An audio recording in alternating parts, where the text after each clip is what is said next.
என்னோட ப்ரீவியஸ் வீடியோவில் நிறைய பேர் பொங்கியிருந்தாங்க. சென்னையை வந்து நான் குறை சொல்லிட்டேன் அப்படின்ற மாதிரி. உண்மையான காரணம் என்னன்னா, சென்னை எனக்கு பிரச்சனை இல்லை. ஹாஸ்பிட்டலும் அங்கே இருந்த நர்ஸு டாக்டர்ஸ் தான் பிரச்சனை. என்ன நடந்துச்சுன்னு பார்த்தீங்கன்னா, என்னோட ஃபர்ஸ்ட் மந்த் இதோட ஃபர்ஸ்ட் பேபி. எனக்கு என்னமே தெரியாது. எந்த வலி இருக்கும், என்ன பெயின் இருக்கும், எதுவுமே நமக்கு தெரியாமல் ஒரு ஹாஸ்பிட்டல் போகும்போது அந்த டாக்டர் தான் நமக்கு ஆறுதல் சொல்லணும்.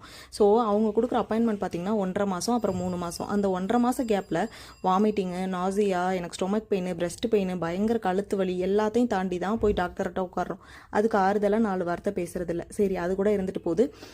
ஃபார்மசியில் வந்து எனக்கு டேப்லெட் கொடுத்துருந்தாங்க. ஃபர்ஸ்ட் மந்த் வந்து எனக்கு ஃபாலிக் கொடுத்தாங்க. 3rd மந்த் திருப்பி வந்து வாங்கும்போது எனக்கு வந்து வாமிட்டிங் டேப்லெட்டில் வந்து ஃபாலிக் வந்து காம்பினேஷனாக கொடுத்துருந்தாங்க. எனக்கு என்ன டவுட்னா, ஆல்ரெடி இதுலேயும் போட்டுட்ருக்கோம், ப்ளஸ் இதுலேயும் போடுறோமே அப்படின்றதுக்காக ஃபார்மசியில் கேட்டால், இதெல்லாம் நீங்கள் டாக்டர்கிட்ட தான் கேட்கணும், அதை விட உங்களுக்கு என்ன வேலை, அதுக்கு தான் நீங்கள் வர்றீங்கன்னு கேட்டாங்க. எனக்கு அது சுத்தமாக பிடிக்கல. என்னடா இப்படி ஒரு ரெஸ்பான்ஸ் பண்ணுறாங்க, காசும் கொடுத்துட்டு நம்ம ஏன் பேச்சு வாங்கணும்னு சொல்லி தான் நான் ஹாஸ்பிட்டலில் மாற்றினேன். அதுதான் உண்மையான காரணம்.